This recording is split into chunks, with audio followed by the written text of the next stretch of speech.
سنن الکبریٰ البیہقی کے اندر امام بیہقی لے کے آئے ہیں عبداللہ ابن مبارک اور امام ابو حنیفہ کا مناظرہ. اے لوگوں نے مناظرے کا بڑا شوق ہے نا, اے مناظرہ بھی کدے بیان کرنا. اور یہ مناظرہ امام بخاری رحمہ اللہ تعالی نے جز رفع الیدین میں بھی لکھا ہے.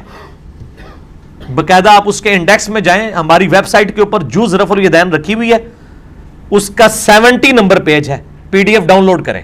امام بخاری نے رفع الیدین کے حق میں پوری کتاب لکھی ہے, اور اس کتاب کا تعارف میں نے مسئلہ 70B میں کرا کے ورڈ بائی ورڈ امام بخاری کے کامنٹس بھی پڑھ کے سنائے تھے. اس میں 70 نمبر پیج کے اوپر یہ پورے مناظرے کی داستان ہے جو حدیث کی کتابوں میں ہے. ان کی تو باتیں نکلتی ہیں, عجیب و غریب کتابوں کے نام ہوتے ہیں. یہ حدیث کی کتاب میں مناظرہ ہے, سنن الکبریٰ البیہقی میں, اور جز رفع الیدین بھی حدیث کی کتاب ہے, امام بخاری کی لکھی ہوئی, وہ امام بیہقی کی. ان دونوں کتابوں میں موجود ہے کہ ایک دفعہ عبداللہ ابن مبارک اور امام حنیفہ رحمہم اللہ دونوں کٹھے نماز پڑھ رہے تھے.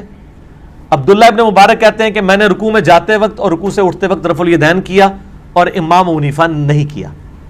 سلام پھیرنے کے بعد امام ابو حنیفہ رحمہ اللہ نے عبداللہ ابن مبارک سے تنزیہ ایک بات کی جس میں نبی علیہ السلام کی سنت کی مخالفت جھلکتی تھی. وہ اتنی سخت بات تھی کہ عبداللہ ابن مبارک نے پھر اسی قسم کا جواب بھی دیا پھر امام حنیفہ کو.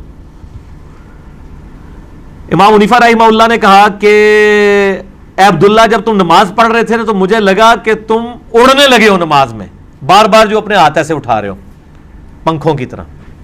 نعوذ باللہ من ذالک ولیعوذ باللہ تعالی. ہم اللہ کی پناہ میں آتے ہیں کہ نبی علیہ السلام کی سنت کے بارے میں ایسے الفاظ استعمال کریں. جس نے کیے ہیں وہ جانے, اور اس کا اللہ کے معاملہ اللہ کے سپرد. ہم تو اپنی ذات کے اعتبار سے اسے توہین سمجھتے ہیں. تو عبداللہ ابن مبارک کو غصہ آیا.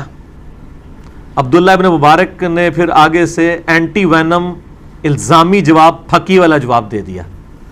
انہوں نے کہا کہ امام صاحب, اگر آپ پہلا رفع الیدین کرتے وقت نہیں اڑے نا تو میں دوسرا اور تیسرا کرتے وقت بھی نہیں اڑوں گا. یعنی پہلا تو تسی بھی کر دے ہو نا, تو تسی اگر پہلی فلائٹ نہیں اڑے تو میں دوسری تیسری تے کس طرح اڑ جانا سی. اچھا, یہ لکھنے کے بعد امام بخاری نے آگے نقل کیا امام وکی کا قول. امام وکی کا تو ان لوگوں نے تعارف ہو گیا, میں پچھلی بار دکھایا سی کہ امام وکی کہتے ہیں کہ میں تم سے حدیث بیان کرتا ہوں اور تم مجھے کہتے ہو کہ امام ابو حنیفہ رحمہ اللہ یا امام ابراہیم نخعی رحمہ اللہ یہ کہتے ہیں تمہاری یہ سزا ہے کہ تمہیں قید کر دیا جائے, اس وقت تک نہ چھوڑا جائے جب تک تم توبہ نہ کرو کہ تم نبی کی حدیث کے مقابلے پہ اماموں کے قول لاتے ہو. یہ جامع ترمذی سے میں نے بیان کیا تھا. مسئلہ نمبر 197 ٹروتھ ریویلنگ لیکچر میرا پچھلے ہفتے ریکارڈ ہو چکا ہے. اماموں کی گستاخی اور تقلید, اس کے حوالے سے ایک سمجھ لیں جس کو کہتے ہیں نا کہ کنکلوژن کرتی ہے, اس کا بہت اچھا فیڈ بیک آیا ہے. اس میں میں نے HD کیمرے میں امام ترمذی کی جامعہ ترمذی یہ کامنٹس بریلویوں کے ترجمے سے دکھائے تھے.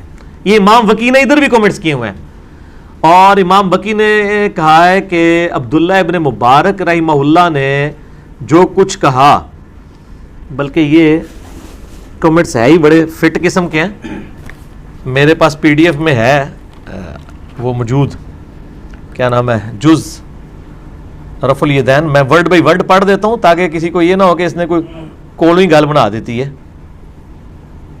کیونکہ وہ کمنٹس ہی بڑے مزیدار ہیں اور اس کے بغیر تو اس گفتگو کا مزہ ہی نہیں نہ آنا. جو امام عبداللہ ابن مبارک رحمہ اللہ تعالی کہ اس عمل کے اوپر کامنٹس کیے ہیں امام وکی نے, یہ آپ کو مل جائے گی جز رفع الیدین ہماری ویب سائٹ سے ahlsunnatpark.com میں بکس کے اوپر جائیں گے. ہاں جی, یہ دیکھیں جی, میں نے نکال لیے, میرے پاس پڑا ہوا تھا PDF. قال وکی رحمہ اللہ تعالی علی ابن المبارک. امام بخاری کہتے ہیں اس واقعے کے اوپر امام وکی نے کہا اللہ مبارک ابن مبارک پر رحم کرے, وہ بڑے حاضر جواب تھے. پس دوسرا شخص حیران رہ گیا اور کوئی جواب نہ دے سکا. عبداللہ ابن مبارک کہتے ہیں کہ اتنے حاضر جواب تھے, امام وکی کہتے ہیں عبداللہ ابن مبارک کہ انہوں نے کیسا جواب دیا. واقعی یہ بہت حاضر جواب ہے, انجینئر صاحب والا جواب ہے, جو میں بھی کہتا ہوں کہ اللہ کے بندو, اگر یہ گھوڑوں کے دموں والا عمل ہے تو آپ عید کی نماز میں زائد تکبیریں کیوں کہتے ہو, وطر کی نماز میں کیوں کہتے ہو. تو امام وکی کہتے ہیں اللہ ابن مبارک پر رحم کرے, وہ بڑے حاضر جواب تھے. پس ایسا جواب دیا کہ دوسرا شخص حیران رہ گیا. اس کے بعد بڑے سخت کامنٹس ہیں, یہ میرے نہیں ہیں, یہ اماموں کے, ہم تو بزرگوں سے پوچھ کے چلتے ہیں نا, کہتے ہیں نا بزرگوں کے ہیں, یہ بزرگوں کے کامنٹس ہیں. امام وقی کہتے ہیں یہ ان لوگوں کا حال ہوتا ہے جو اپنی گمراہی میں سرگرداں پھرتے رہتے ہیں جبکہ کہیں سے بھی ان کو تائید حاصل نہیں ہوتی. یعنی انہوں نے کہا کہ جو رفع الیدین کے دشمن ہیں نا, ان کی حالت یہ ہے کہ یہ اپنی گمراہی میں سرگرداں پھر رہے ہیں اور ان کو کہیں سے بھی تائید نہیں ملتی. یعنی یہ سمجھ رہے تھے کہ عبداللہ ابن مبارک دبک جائیں گے, انہوں نے الٹا آگے سے جواب دے دیا کہ جناب میں اگر تسی پہلے رفع الیدین نہیں اڈے تو میں دوسرے تیسرے بھی نہیں اڈاں گا.